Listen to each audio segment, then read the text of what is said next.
celebrate these awards and this celebration in person for the first time since before the pandemic.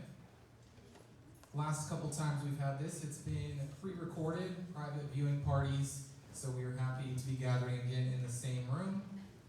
And we are excited to change the format, and this has usually been at the Aurora Municipal Center. And so we brought this to North Aurora, change of venue, and happy to have you all here in the building this evening. We hope you enjoyed the cocktails and appetizers from local Aurora businesses. I will name them: Jasmine Syrian Food, Langano Ethiopian Restaurant, Urban Burma, Natoli Cafe, Bon and Butter, Dry Dock Brewing Company, and Hagen Family Cider. Thank you to Dry Dock Brewing Company and Synergy Business Solutions for sponsoring tonight's beverages and entertainment.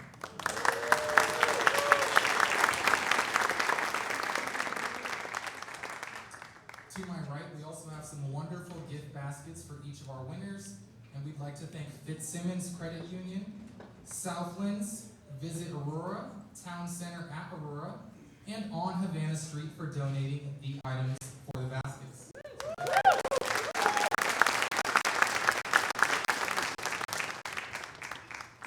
I also want to take a moment to thank the musicians with the Dotsero Band Trio for providing such great music this evening.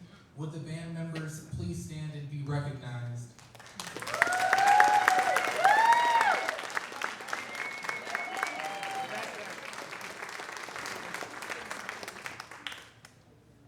Now, as you all know, business is the backbone of this city. It's always been such an honor for the city of Aurora to be able to celebrate the best of the best each year. So thank you for joining us tonight to recognize some truly outstanding businesses. Each year, the city's Business Advisory Board has the privilege of choosing the awardees. There were many excellent nominations, of course, as there are every year. So it was a tough decision, but we are happy to narrow down these worthy winners here tonight. So at this time, let's start with remarks from Mayor Mike Kaufman. Mayor Kaufman, could you please come up here?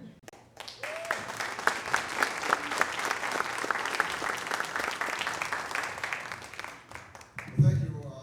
A lot of people I don't think know that actually I got my start in being involved in the city by being a business owner, by being a small business owner. And I became a small business owner because none of the employers whom I wanted to work for would hire me. I came home from the Marine Corps and I didn't have a business degree, but I wanted to work for a business, and but my resume was United States Army, mechanized infantry, United States Marine Corps infantry officer, and so they would say, thank you for your service, but we really the economy was slow, and we really don't see a place for you here in our business, but again, thank you for your service. And so I eventually thought I would change my resume just a little bit. And so instead of putting down that I was an infantry officer specializing in amphibious warfare, I put down I was involved in international real estate, specializing in the acquisition of beachfront property. And it didn't work. And so I took my savings and put it in a small business, and what an extraordinary experience that was, and got me involved in the community. And so it's great to recognize some of our fellow business owners here tonight.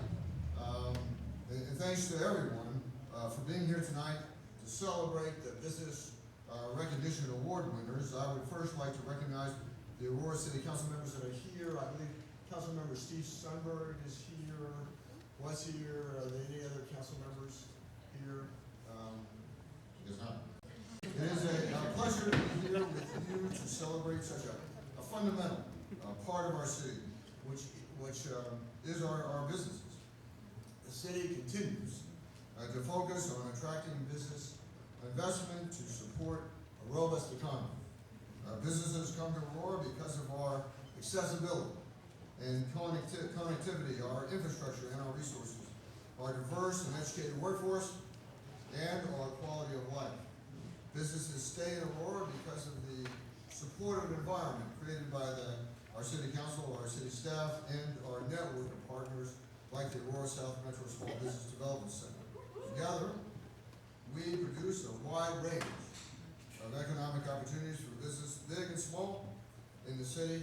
I'd also like to thank our Business Advisory Board and Garrett Walls being the chair of that now, and we are going to lean on you, as I mentioned, for a conference with retail to see what we can do to reduce retail theft in our city. The Business Recognition Awards program is an excellent example of how the city helps businesses, celebrates entrepreneurism, and encourages innovation and economic development. Tonight is the night when we can honor the businesses in Aurora that are both thriving and impacting the community in positive ways. I'm excited to be here with you and look forward to hearing more about our honorees. Thank you.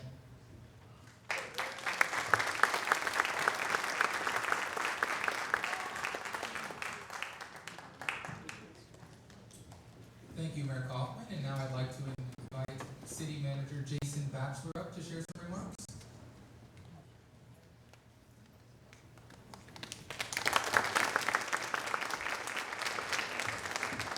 Thank you, Blaine. Thank you all for being here this evening with us tonight. I would like to thank our elected leaders, city staff, and the Business Advisory Board who are here tonight and made this event possible. I'd also like to thank our hosts, Aaron Vega and the People's Building here for being such great hosts. So thanks, Aaron and everybody.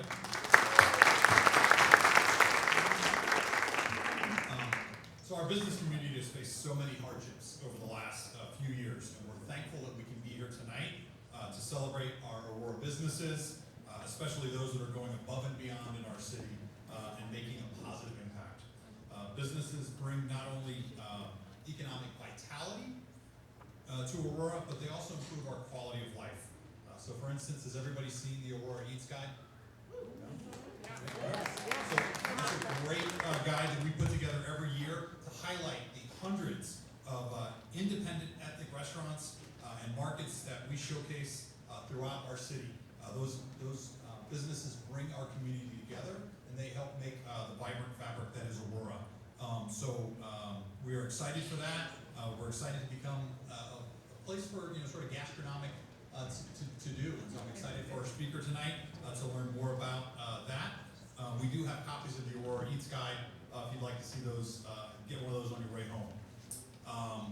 The other thing we do to support businesses is we have programs like the Business Advisory Board, the South Metro Small Business Development Center, and Aurora Here for Business. They help strengthen our business community and again provide a vibrant fabric for our economy and our neighborhoods. It might surprise you to hear that we have more than 21,500 licensed businesses here in Aurora, and over 3,000 of those are new as of the last year.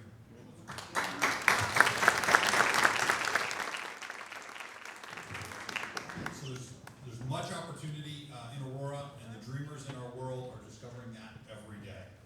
We work hard to make it easy to do business in Aurora, and we're working to streamline our processes related to development review, licensing, realigning our organization, and providing better customer service for our business community. So finally, I'd like to thank each of our honorees for making a positive impact in Aurora. We're glad that you have found success in this city. We look forward to your continued success, and thank you for making a difference in Aurora. Congratulations.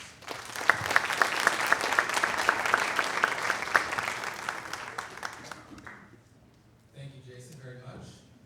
Now I'd like to introduce our keynote speaker, Adrian Miller. He's a food writer, James Beard Award winner, attorney, and certified barbecue judge who lives in Denver. How do I get that job is my question. Adrian is featured in the Netflix hit High on the Hog, How African American Cuisine Transformed America. So please help me welcome Adrian Miller.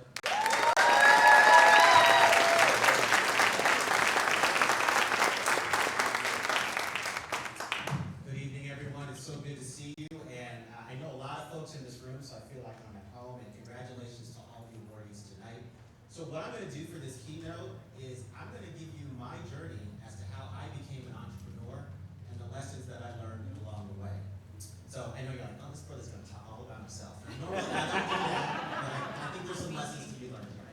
So let me start off by saying this, which it immediately loses me street cred on the subject of soul food and barbecue and these things that I write about. I was born and raised in Denver, Colorado, and moved to Aurora when I was a little kid. So I went to Smoky Hill High School. Yeah? So, now I try to win people back by saying, okay, great migration story. My mom's from Chattanooga, Tennessee. My dad's from Helena, Arkansas. They separately came to Denver in the 1960s, met there, and the rest is history. I'm grateful to my parents for a lot of things, but two things I really love about what they did in raising me is they kept us connected to Black culture by having us go to a Black church in inner city Denver, the church I still belong to this day. And they also kept us steeped in Black culture, even growing up in the suburbs of Denver. So I was raised on soul food and barbecue, and that's an important background for the journey that I would take. So I went to Stanford University, and then I went to Georgetown Law School. I came back to Denver and practiced law for about 4 years. Now, this is not to disparage anybody who's an attorney, or you have attorneys in your social network or your family. It just wasn't for me. It got to the point where I was singing spirituals in my office. And you know things are messed up in law firms because white people would join in. I was at the coffee machine, and hey, Becky, how's it going? She just looked at me and said, nobody knows. So, law was not working for me. I always liked to cook, so I was thinking about opening up a soul food restaurant in Denver. So if you're familiar with Denver's dining scene, and let me just say, by the way, I tell people, because I'm now this known expert on food, if you're interested in global flavors, immigrant cuisine, whatever you want to call it, don't sleep on Aurora. You have a fantastic food scene there. So I wanted to open a restaurant, and I had the location for the original Cuba Cuba on 12th and Delaware. So I had a chef, I was raising money, and then a friend of mine from Georgetown Law School called me out of the blue and said, hey Adrian, I'm working in the Clinton White House on something called the Initiative for One America. Do you have friends back in DC because we want to do a quick hire? And I said, well, tell me more about this White House initiative. She said, well, the Initiative for One America is about this. And this is going to sound wild and crazy. And it was based on President Clinton's initiative on race. And here's the critical idea, the essential idea. If we just talk to one another and listened, we might realize that we have a lot more in common than what supposedly divides us. Crazy, right? So when my friend presented this opportunity, I did the same thing that Dick Cheney did when George W. Bush asked him to find a vice president. I was the head of the search committee. My name was the only one put on the list. So, first lesson, be nice to other people. Because if I wasn't nice to that person, she never would have called me, and I never would have had this opportunity. Right? So I went to the White House, loved my time there. The only quibble I have is, I don't know if anybody here has ever met President Clinton. Has anybody ever met? Okay, describe the experience, Mr. Boyd. He's the coolest person I've ever met in my real life. And how did he make you feel? Like I was the only one in the room. All right, I worked for President Clinton for 1.5 years. I never got that. Every time I talked to him, it was like the first time I said, Mr. President, and he just gave me a blank look, kind of like the one you're giving me right now. My name is Adrian Miller, blank look. I work on your One America initiative. He would say something like, oh, that's right. And then we would talk about whatever. So, thank you for appreciating my jokes here. So, I worked there for about 1.5 years, and then at that point in my life, I wanted to be your senator. So I was trying to get back to Denver and start my political career, but the internet bubble had burst, and the job market was really slow. So I was in DC much longer than I thought. I was watching a lot of daytime television. I'm really embarrassed to tell you what shows. Jerry. So in the depth of my depravity, I said, I should read something.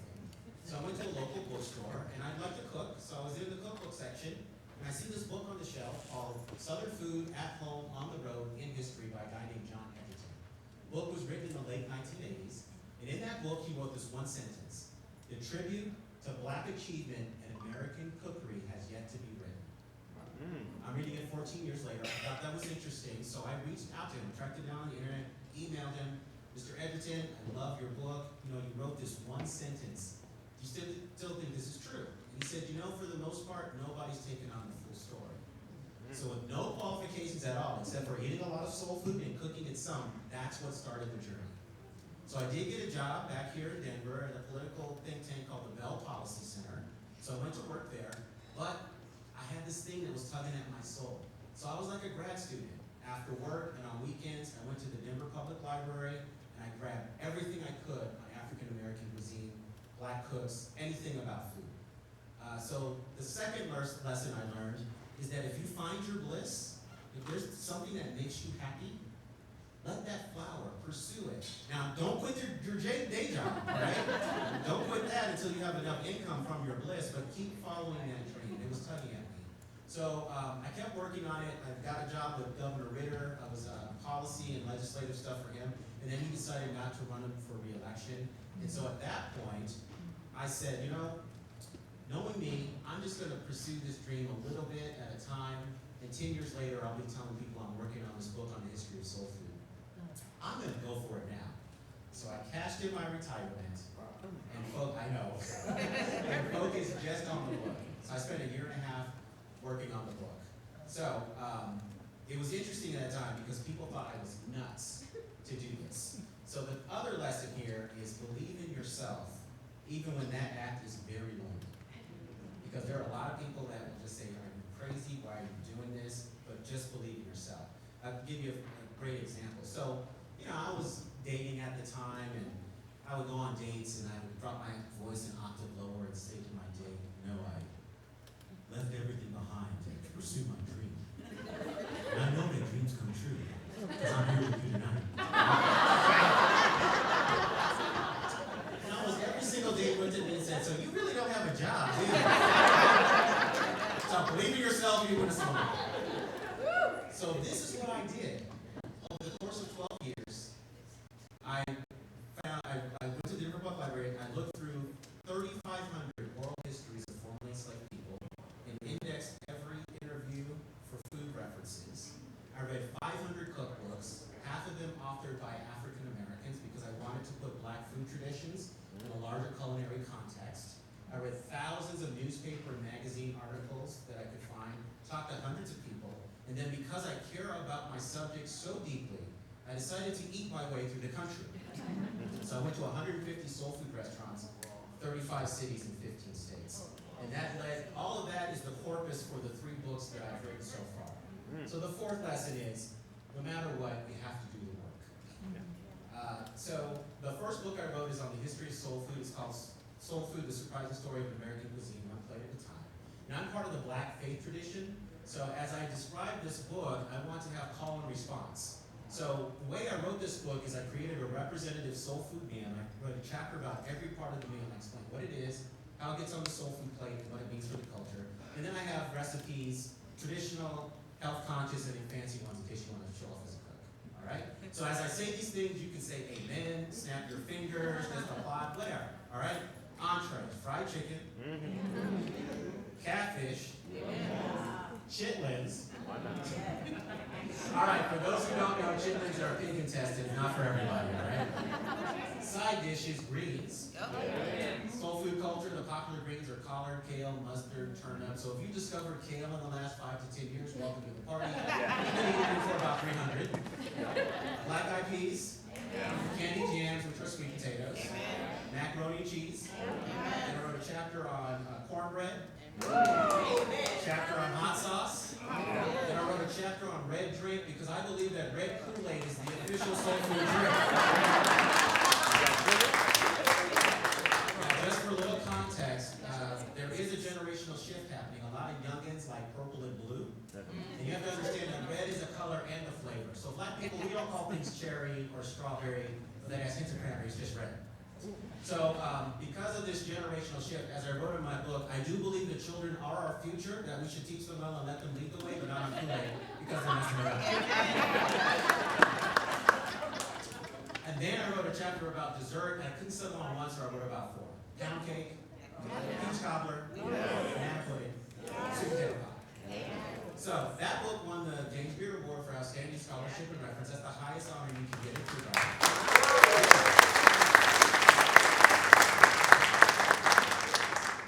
And then my next book is Black Chefs in the White House, called The President's Kitchen Cabinet, the story of the African Americans who have fed our first families from the Washington soup to Obama. So this is the first collective biography of African American presidential chefs. I got nominated for a couple of awards, including the NAACP Image Award for Best Literary Nonfiction.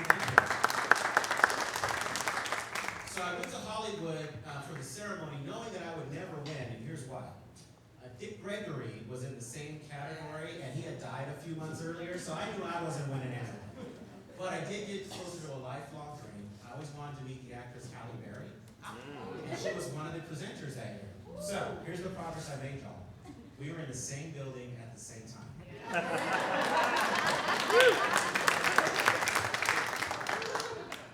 It was interesting though, while she was presenting her award, she did stumble over her words, and that was the exact moment when our eyes met, even though I was way up in the balcony.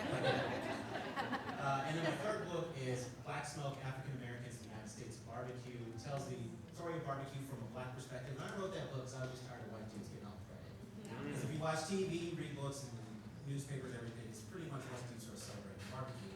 Even though I argue it's Native American, its foundation, and then also African Americans added something to it to develop into this thing that we love today. But over the course of that journey, and as I started to win awards and my profile started to raise, I started getting haters. So this is the other lesson. Don't let the haters get to you. Because it's when you are doing big things that people start taking aim at you. Okay? So you can't let that bother you. Now what I learned over this course of writing these books is I saw the role that food entrepreneurs play. Typically, it was a way to amass wealth. I have stories of African Americans as enslaved people and even as free people making so much money selling produce and other baked goods and other things they made on the streets of major cities that they bought their own freedom. And they bought the freedom of their loved ones just by selling stuff that they cooked. So we have that's part of our heritage. And then we get to America becoming more urbanized. Often these food entrepreneurs gave migrants a taste of home when nobody else would provide it. And restaurants were key to helping people survive, especially people who were on the margins because they couldn't get to eat in the white restaurants in other places. So as food entrepreneurs, you play a very important role in this economy. And so two more things I want to share with you before I end is one is share your dream. Now I know a lot of times we're told to keep things close because somebody might steal it. Those things happen. But I have to tell you, great things happen for me in this writing journey and my journey becoming an entrepreneur because I opened my big mouth and told people what I was working on and the things I wanted to do. And when you share your dream with people, that resonates. People appreciate the fact that you are going for something and they will help you. Now again, there are times that things get stolen, but you have to have the confidence that whatever it is, that business, the book, the film, whatever it is that you want to do, you are the one that can best tell that story or best do that thing. Even if somebody copies it, you're going to be good at it as well. So make sure that you share your dream. And then the last thing is this is very important. Let the people in your life love you. All right? Your customers, you're getting this award, so you've done something great. You've set yourself apart. Give your customers, the people in your life, a chance to love you back. You know, if you don't have a web presence, because nowadays, if you're not on social media, you're halfway closed. If you don't have a vibrant website, you're halfway closed. There are people in your community, if you just put it out and say, hey, I don't have time to do all this stuff, will somebody help me? I bet you somebody will rise up and help you out. People want to love you because you're doing something great and they see greatness in you. So again, congratulations. I hope you learned something from the lessons that I have gotten along the way. I'm an unlikely entrepreneur. 20 years ago, I wanted to be your U.S. Senator. So when I came back to Denver, I thought I was going to be on a political path. I know you think that's hilarious. But I wanted to be on a political path and run for office. I no longer want to do that now. But, I just took this turn because something kept singing to my soul and to my heart. And now that I have followed that, I've been on TV, and I actually get to go around the world. Believe it or not, in a month's time, I'm going to Bangladesh to talk about Black Thanksgiving. And here's why. The U.S. State Department has this cultural diplomacy program. So now U.S. embassies can decide how they introduce culture to the locals. And if they want to know about Black food, they call me up and send me over. So I've been to the Middle East. Yeah, thank you.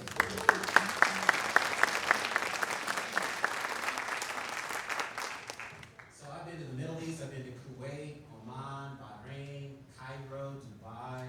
I also was in Norway just last January, barbecuing in the Arctic Circle. Now, I know this is going to, really annoy a lot of people, but let me just tell you, smoked Rudolph, very tasty.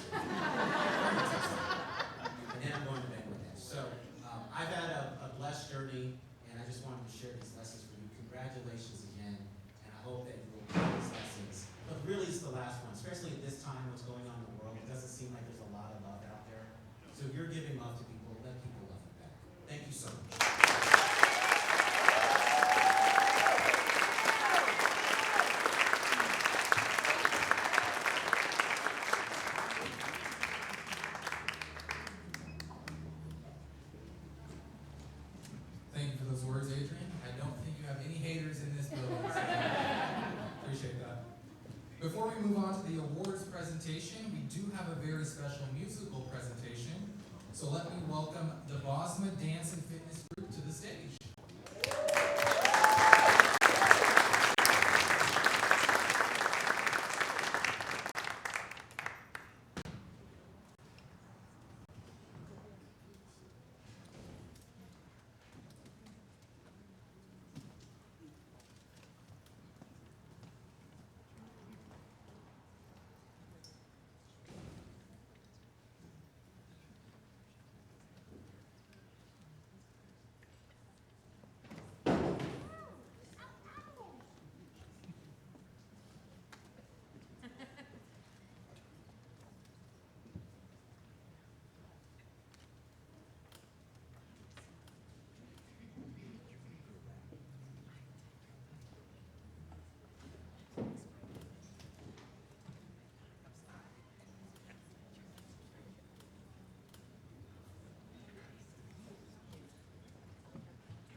Can we get a song change?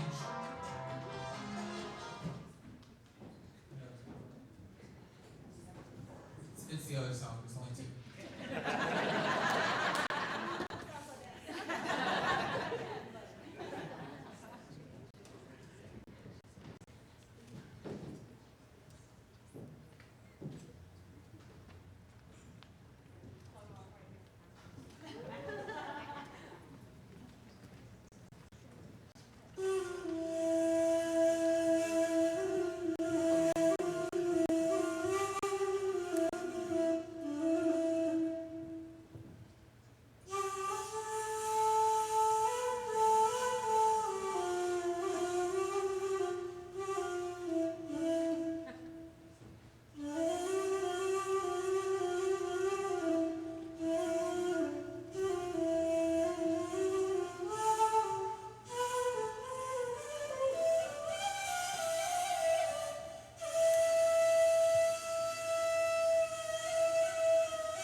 board was created to provide input and insight to the city on various issues affecting our local business community.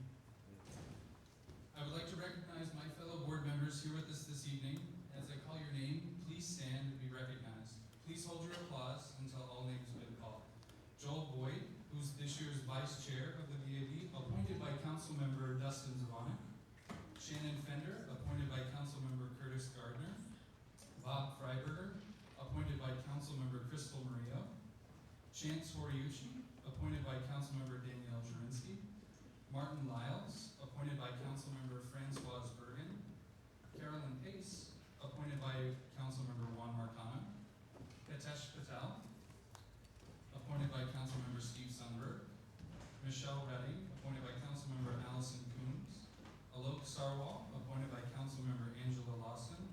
Sarah Woodson, appointed by Ruben Medina. Please give our board a round of applause.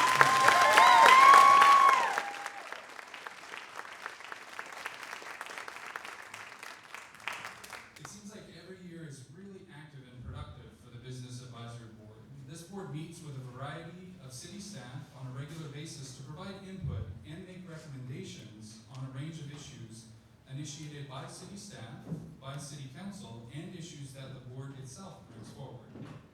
There's a lot going on in Aurora, and we are honored to serve and be a part of it. We certainly enjoy playing an active role in the review and selection process every year for this program. Thank you for your service, VAB members, and for being here tonight to celebrate with us.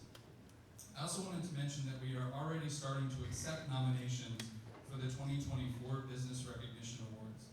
Please visit auroragov.org/business awards to submit your next round of nominations, and we will update the webpage once we have solidified a date for our 2024 ceremony.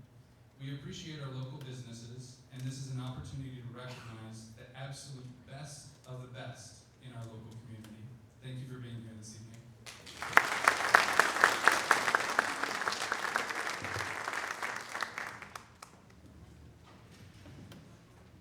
Thank you, Garrett. Now, Elena Vascones, would you like to come up here as well as we get ready for the awards? For all of you award winners here with us tonight, I have some instructions for you. We know you want a photo of this momentous occasion, so after you accept your award here at the podium, you can exit over there and get your photo taken. We do appreciate that. So, Elena Vascones is presenting our first award on behalf of the Aurora South Metro Small Business Development Center.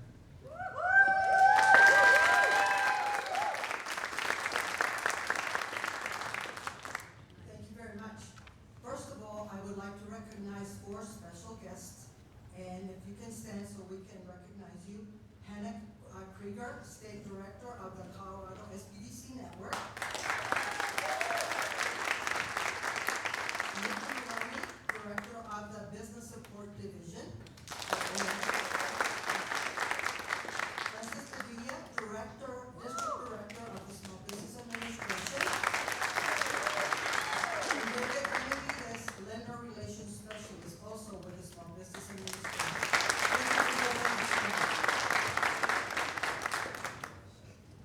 The City of Aurora has hosted the Aurora South Metro Small Business Development Center since 2014. In 2023, demand for services has continued to rise. The SBDC serves 2,500 entrepreneurs annually with one-on-one consulting and business educational webinars. They also refer over 5,000 residents directly to resources needed to keep their businesses going. New programs such as Child Care Cooperative, social media, online presence programs meet the needs requested by clients. Our SBDC team has added Spanish language consulting webinars for local entrepreneurs. Our clients reported creating or retaining 84 jobs so far in 2023. They raised $4 million in capital formation and increased their sales by $22 million.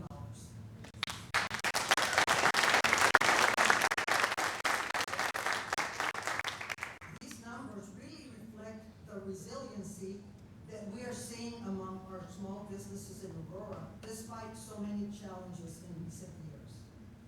And now, I'm thrilled to present our first award of the evening, the Chuck Hahn Small Business Advocate of the Year Award.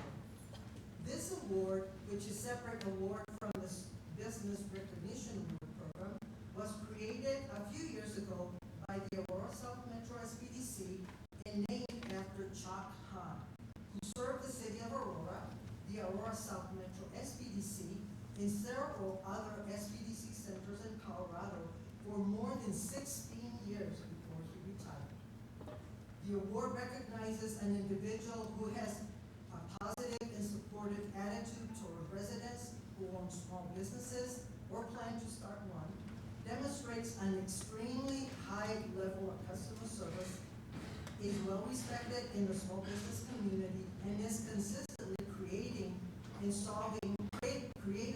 and solving small problems for small business owners. The recipient of the 2023 Chuck Hahn Small Business Advocate of the Year is Chance Toriuchi.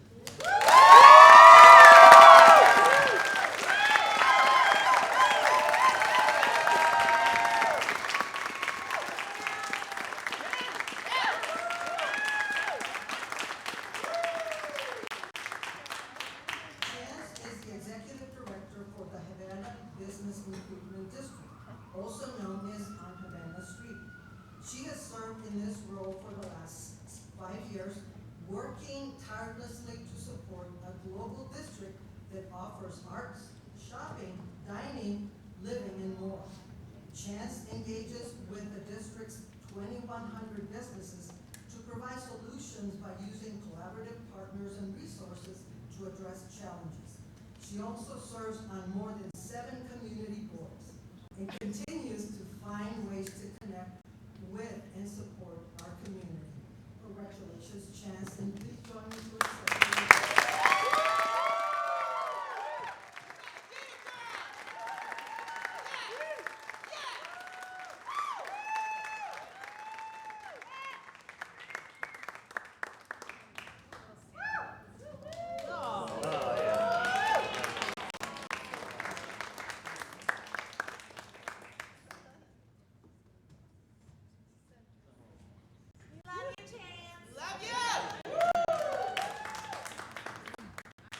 I wasn't planning to speak tonight, being a part of the committee, but I just know there's so many people in this room, new and old friends, and I'm just so grateful to you all. I know you all know I work a lot, but I definitely really appreciate you all coming out tonight, and I look forward to continuing to work for the community at large.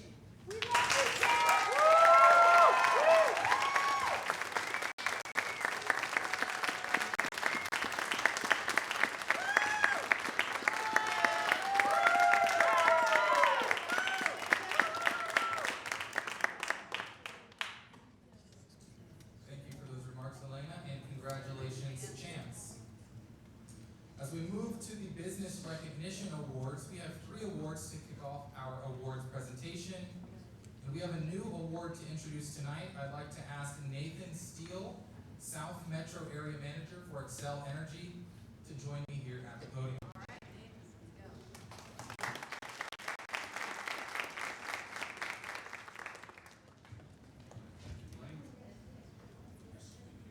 So, the Energy Leader Award was developed as an outcome of the city's energy action plan. Created and implemented as part of Aurora's participation in Excel's Partners in Energy program. So we do that all over the state in conjunction over here at Aurora, helping communities create plans to meet their sustainability goals. This new award, annual award, gonna happen every year, designed to recognize businesses that demonstrate leadership and dedication to energy conservation and innovation. So first winner, absolutely leading up tonight, is the Havana Business Improvement District.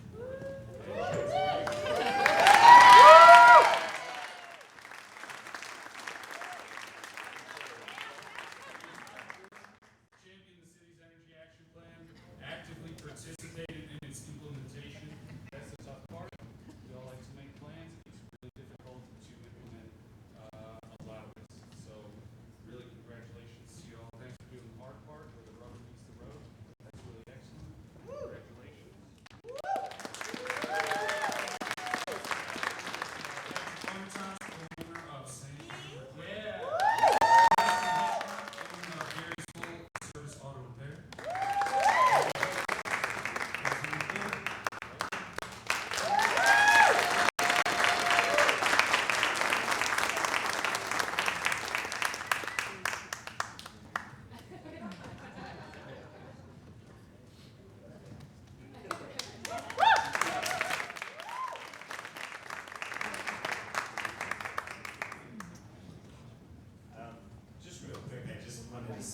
I wanted to thank the Havana bid, which I'm a part of. I am a board member, but more importantly, in my day-to-day life, I guess my side job, as you would say, don't quit it. Me and my brothers and my dad, we own Sam's 33 restaurants. And, you know, one of the things as a small business owner is those pennies are what add up to dollars. And saving those little bits. And sometimes doing the right thing is what saves you money. And converting our businesses over to being more efficient has really helped us all out. I think I speak for the auto shop, for everybody on Havana that took advantage of that program for themselves. It was amazing. Thank you.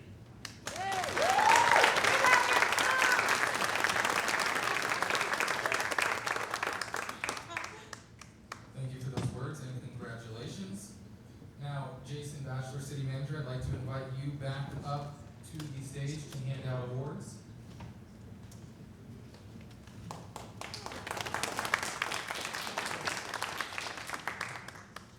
Up next, we have two Essential Heroes Award honorable mentions to recognize. The first honorable mention goes to Aurora Mental Health and Recovery.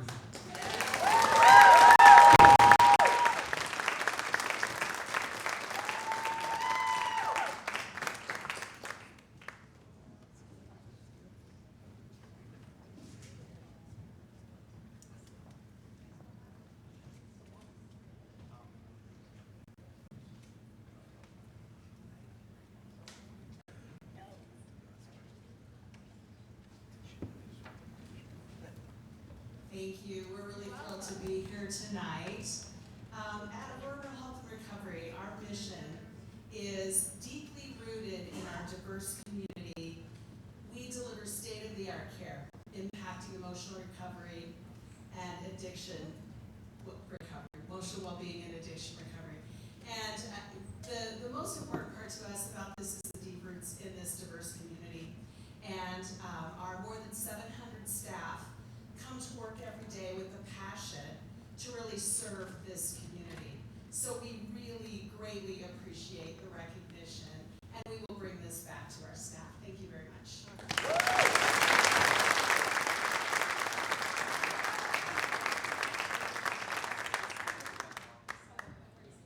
Kathy's going to stay up here because I don't want to forget to mention what I should have mentioned before bringing her up here. The mental health of our community does not wait for a pandemic to pass.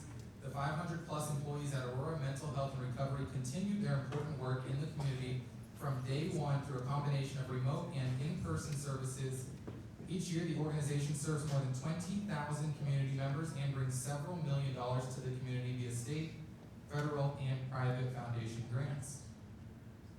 Forced to pivot when faced with a massive public health challenge, the organization shifted to a telehealth model of care delivery that continues today in lockstep with face-to-face care.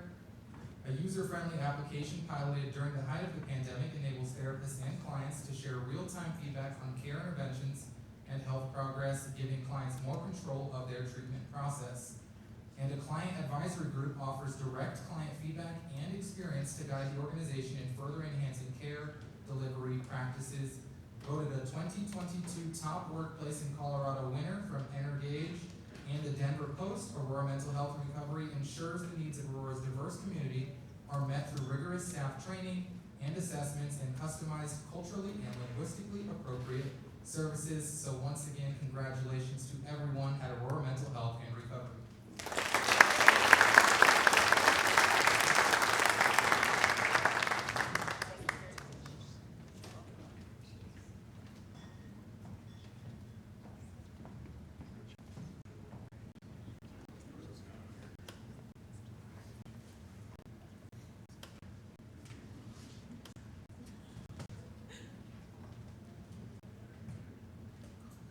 Our second honorable mention goes to Roshni.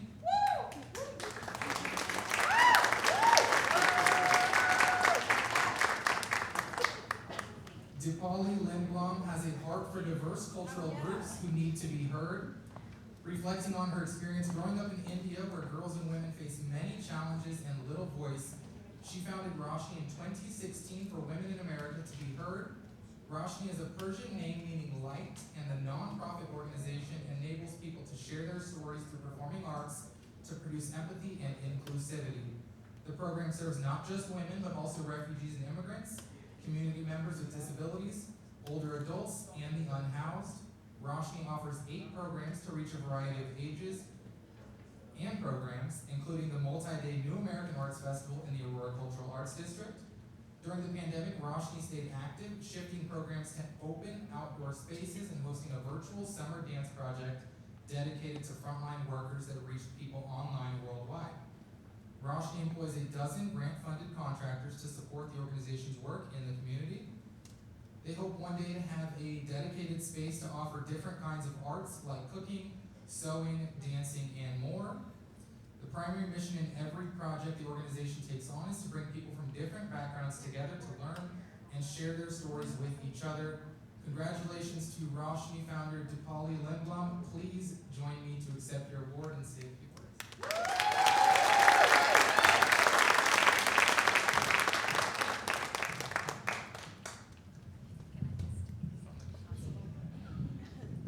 Good evening, everybody, and namaste.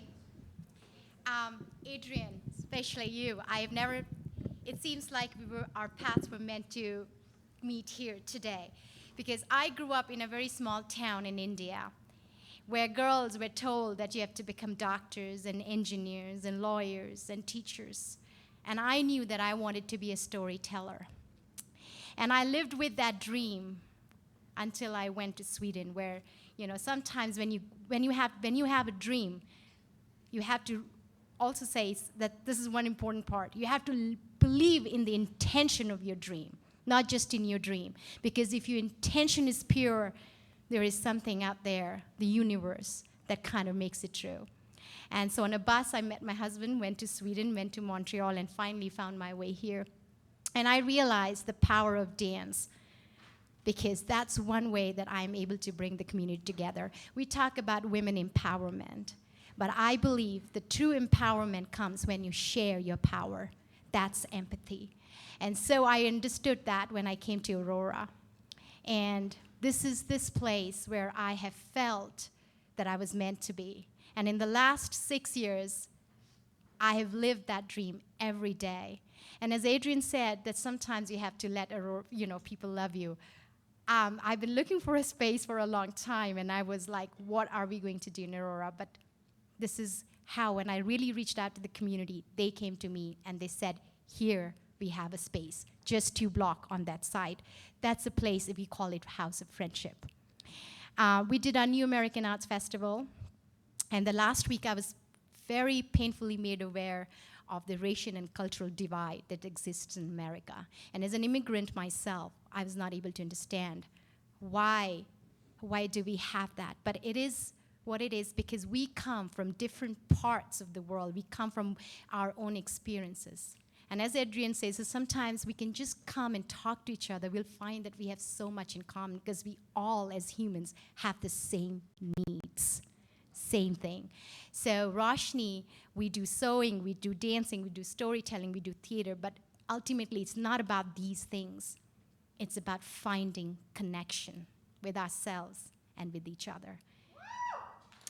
So thank you for this award. And thank you for all the wonderful people that I'm seeing here today. Some of you I have known and met before. And some of you, I hope that we will reacquaint ourselves. But I do want to acquaint myself with you, Adrian, because I'm doing some really cool soul dances. And soul food goes with soul dances. So thank you, and thank you for this.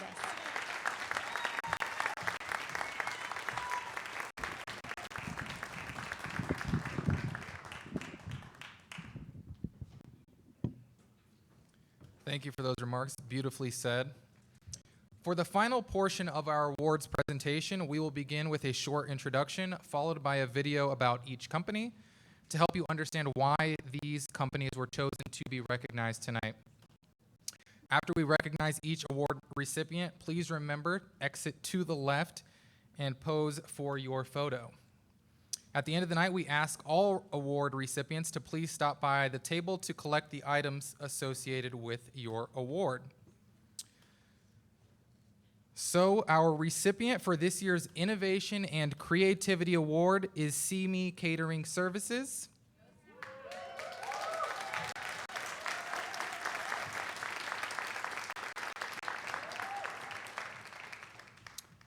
CME Catering uses creativity and innovation to serve the community through food, providing catering services to nonprofits, families, and people in need.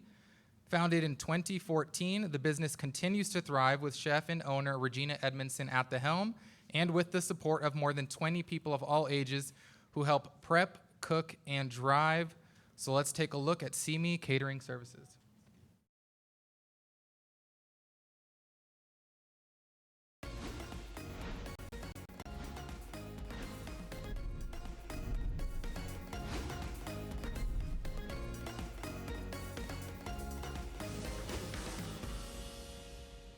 Hi, I'm Regina Edmondson, owner and chef, CME Catering Services. Catering to me is very personal.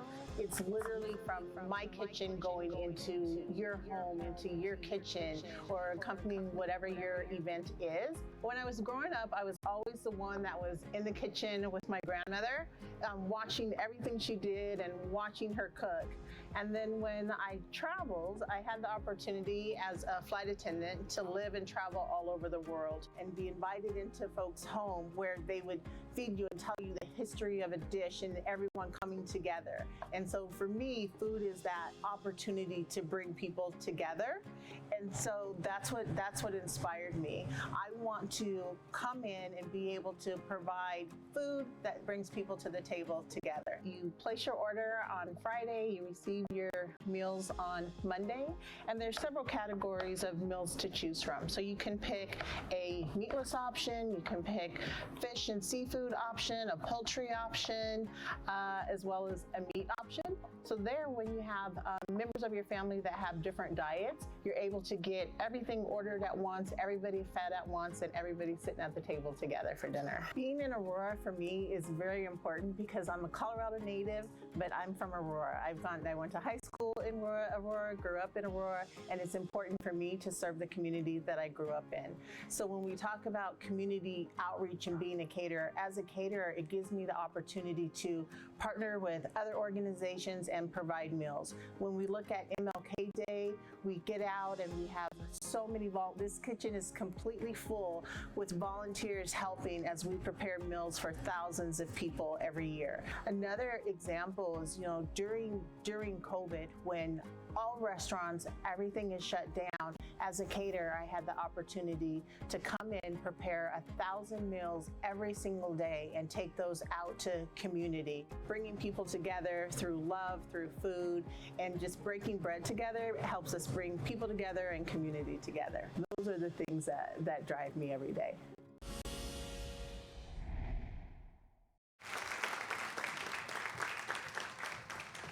Congratulations to CME Catering owner Regina Edmondson. Regina, please come to the stage and accept your award.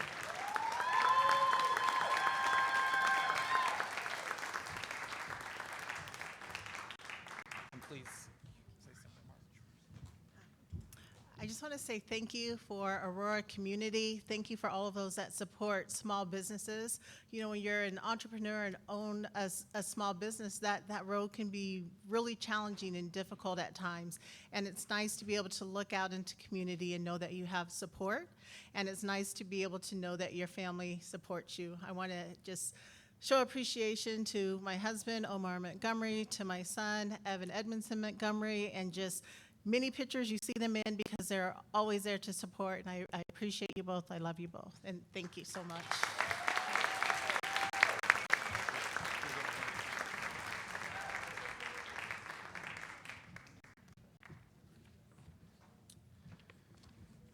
Our next recipient has won the Small Business Award, and they are 5-Star Multiple Services.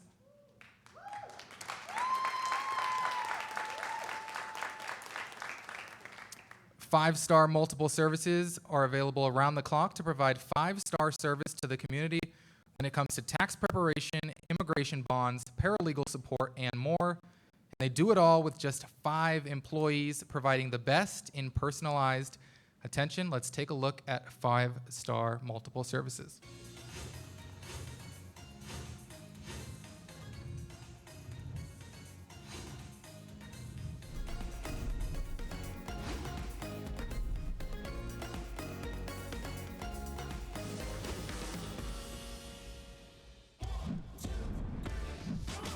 There's a lot of stuff that we do here. I want you to call this guy Martin. My name is Arturo Ortega, and I am the owner of the 5-Star Multiple Services. The main things that we provide as a services is taxes and bail bonds.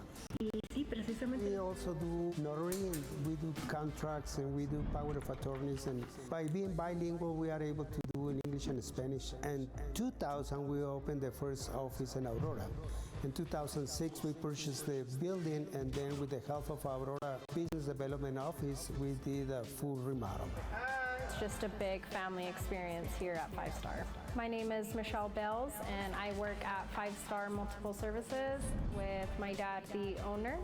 An elderly woman came in and spoke no English, and she just needed help filling out job applications. Even though that's not what we advertise, it was something that was needed for the community and her. I helped her, and she came back and followed up with me and let me know that she got the job, and it felt so good to know that I'm making a difference. I was 25 years old. Then I came as an immigrant. Basically, being as an immigrant is leaving behind everything, you know, like family, friends, a way of living, and coming here is to start all over again. I mean, reset.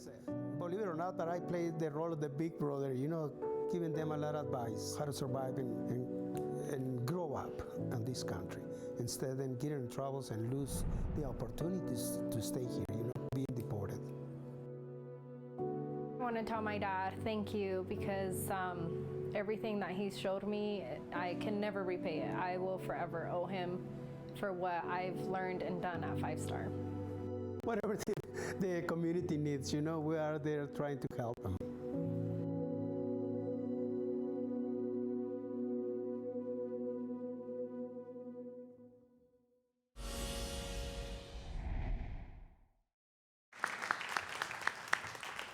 So once again, congratulations to 5-Star Multiple Services owner Arturo Ortega. Please join me to accept your award.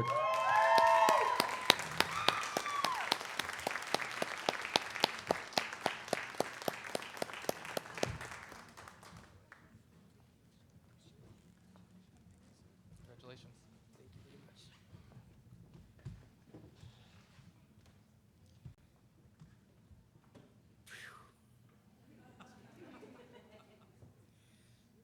Thanks to SBDC for this opportunity. This award belongs more to my family than to myself, my daughters, my son, my sister.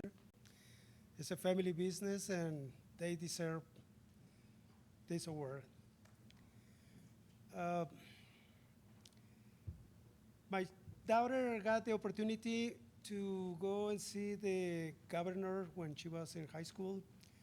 My grandkids has been through the Aurora Scholars, shaking hands with the mayor. And even though I'm so proud, I was so jealous. Perfect timing though, because I'm 63, and September is the Hispanic Heritage Month. And next year, 5-Star Multiple Services is going for the 25th anniversary. So, just in time. Thanks to everyone. Thank you very much.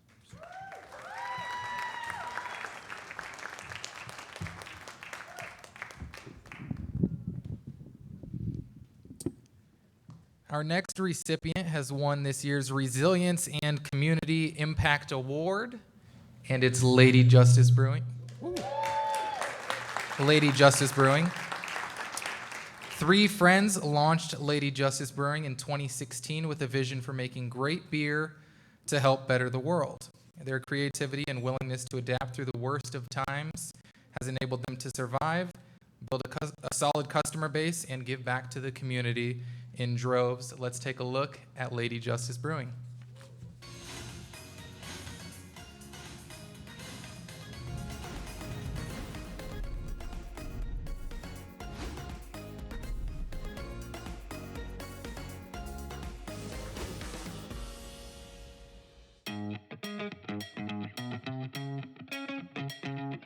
Hi, I'm Betsy Lay. I'm the co-founder and owner of Lady Justice Brewing.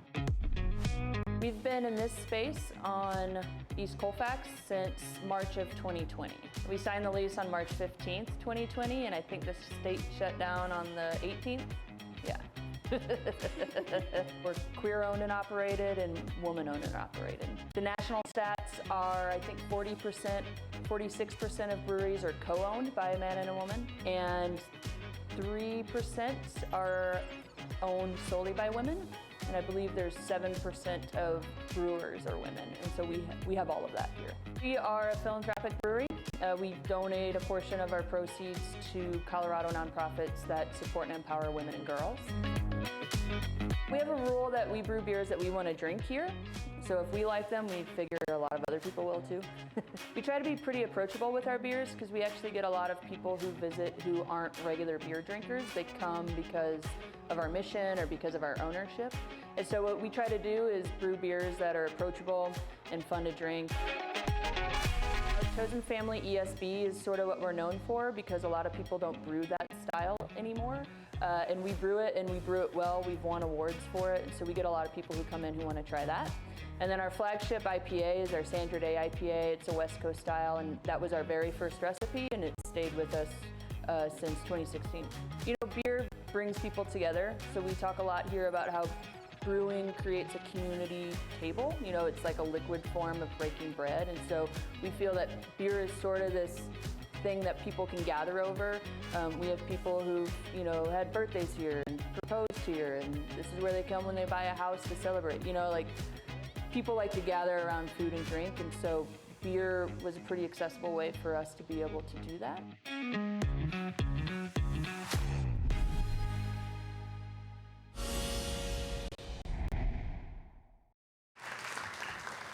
Congratulations to Lady Justice Brewery.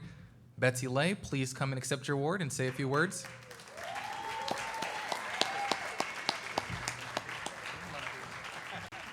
Congratulations. Thanks. Gave me a shortcut. Yeah. Good job. Well done. All right. Thanks, Garrett. Everything I was gonna say, I forgot I already said in the video. So, I do want to thank everybody at this table right here. Is the sort of almost the rest of the team. Kate and Meg couldn't be here, but Laura, my wife Allison, and our taproom manager Jess are all part of it. And then I also want to say that we wouldn't be where we are today. We wouldn't be able to do the work that we're doing without our landlord, Hemi. And so I know a lot of people in this room love Hemi a lot. So I just thought maybe we could just do a big clap fest for her, and then I'll get off of the stage. Yeah. So I don't know. We're a 1 minute block that way, and we close at 9. So if you need a nightcap, you can come find us. Oh yeah, that way? Okay.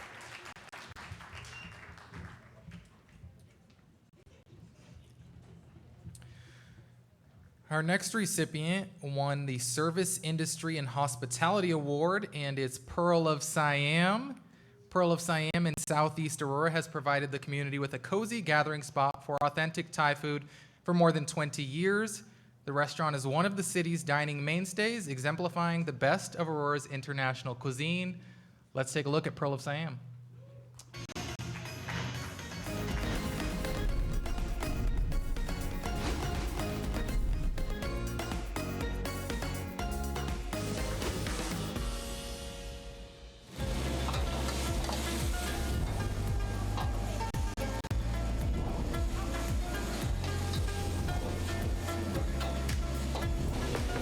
Typical day life, I think about my customer.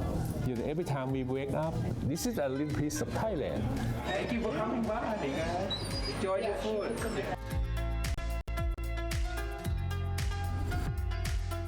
My name is Peter Bunrod. I'm the co-owner of Pearl of Siam in Aurora, Colorado. Welcome to the winner of the 2023 City of Aurora Business Recognition Award for Service and Hospitality. Nice to see you. Thank you for keep coming back. Of course. Yeah. Peter Boonrod and his wife Sandy started this popular Thai restaurant in 2005. The goal? To share their culture through their food and their service. The royal customer. Of course. And anything else? Here a lot. Anything else you need? I'm all good. Okay. The secret to their success is simple. Give the credit to all the lovely customer. The people in Aurora is very nice. Treat me like a family, like a friend. and make me want me to do more good Thai food here. And lots of good Thai food is what Pearl of Siam is all about. Their many colorful creations taste as amazing as they look and keep customers coming back again and again. Thank you for being a repeated customer. I come here probably about once a month. Peter's genuine care and compassion for his customers is no doubt another reason they return so regularly. And make sure the customer is happy.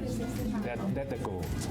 Happy customer, happy employee, happy owner. And when it comes to his employees, Peter and his wife treat them like family too. That was especially true during the pandemic. We have to stay open to keep all the employees on the job because they have to feed their family. Taking care of his own family is also a priority for Peter and for Sandy.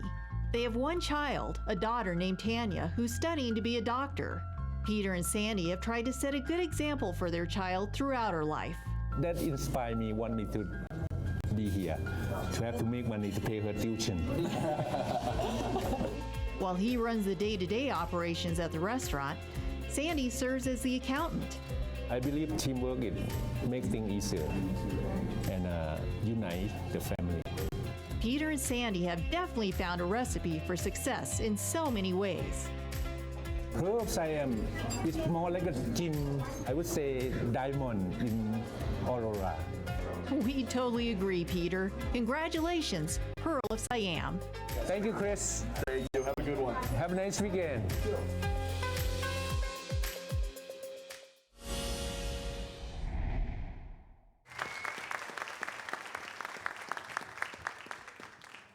Congratulations once again to Pearl of Siam. Peter, please join me to accept your award and say a few words. Come on up.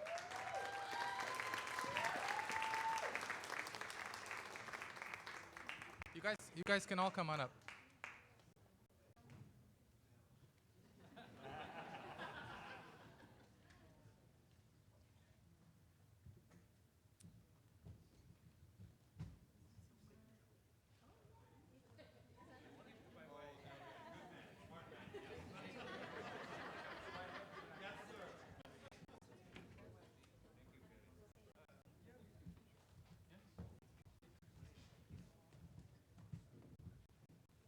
First of all, we want to thank you, City of Aurora. We've been here so long, many years. And thank you, the community of Aurora also. Last is thank you for our family. It's my sister, is the one that is co-founder also. And very important is all my staff. This is for them. Thank you so much.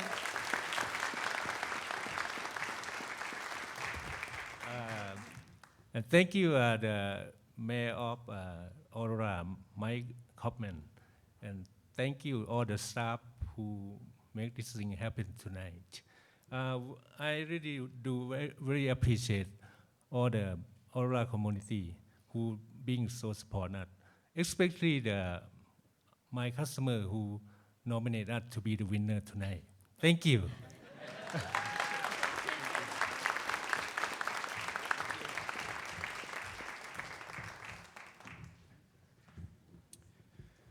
And finally, our recipient for this year's Diversity, Equity, and Inclusion Award is UBU Early Learning. Former engineer Roya Brown saw an opportunity in the midst of the pandemic to launch a new model for early childhood education, creating a classroom on wheels to engage culturally and linguistically diverse learners. Let's take a look.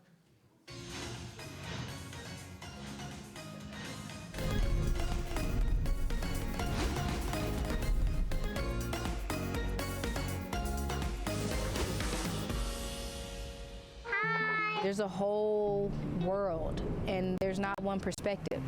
So we have to make sure their backgrounds are included, their cultures are included, and that involves community. It's important for them to know who they are, so in this big world, they can still be them, you know? You be you. That's what we represent to the fullest. The biggest and the most important part of equity is access. This is a marginalized community, and this bus is access. Old library bus to mobile preschool. You know, right here in the community, it's comfortable. This bus came to us in middle of pandemic from Ohio. This is Willow Park residence, and the bus is here. It stays. You know, it's easy for the children. There's no excuse to why they're coming, you know, or why they can't. We'll go get them from home if we need to. We teach on the bus, but we use outside as well. So everything is hands-on. We're a science-based program, so we like to include math and literacy in everything that we do. We are free.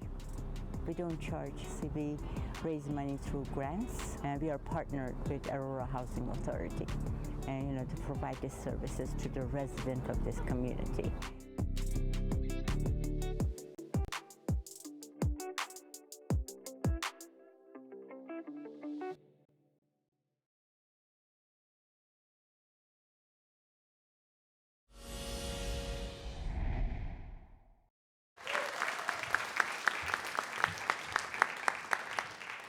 Congratulations to UBU Early Learning, and we'd like to invite founder Roya Brown. Please join us to accept your award.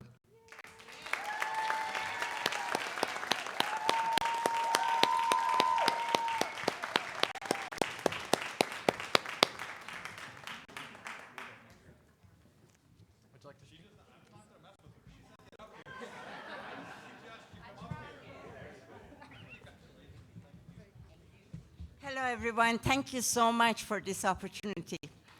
Besides being the mobile preschool, we are the first teacher cooperative in the state of Colorado.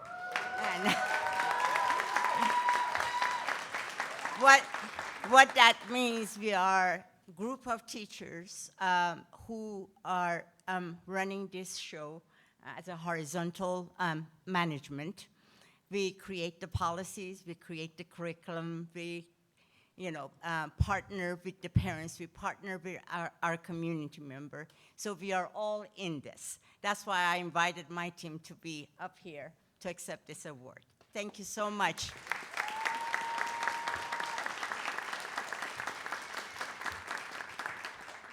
This created in 10 years ago, and we made it happen in 2021 in middle of pandemic.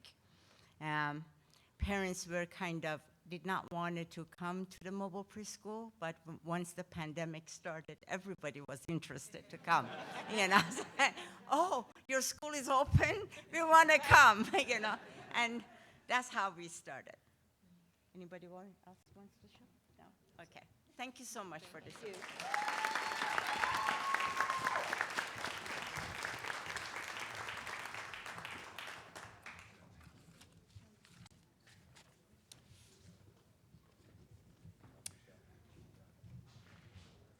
And how about one more round of applause for all of the outstanding businesses recognized tonight?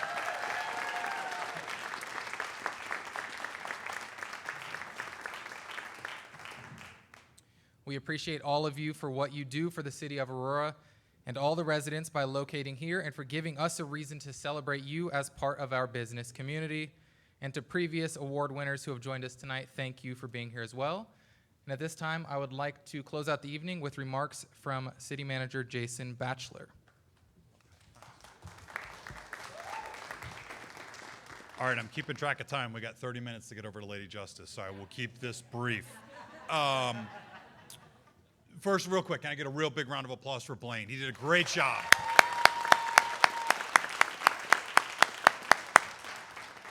As you can imagine, just to pull off an evening like this takes a lot of work, so I really want to thank our Business Advisory Board members, the city staff that put in many hours of work throughout the year and the last few weeks to support Aurora's businesses, community, and to make tonight happen. Please join me in thanking them.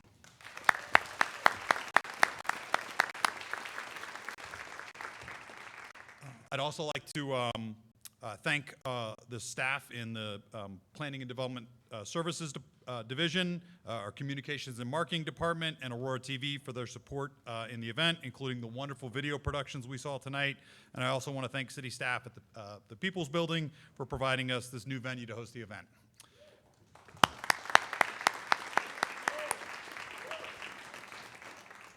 All All right, we're fortunate. We heard about so many great businesses tonight.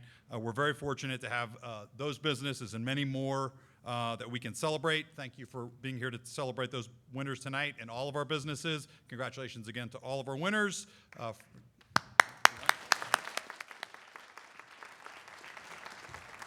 All right, for our winners, please stop by the table over here and collect your award items, and then I think they get to take the posters. They get to take? Yes, they get to take the posters on the way out. Your big picture there. Put that proudly in your business. And then do enjoy the rest of your evening. I'll see you all over at Lady Justice. Be safe going home. Thanks for joining us.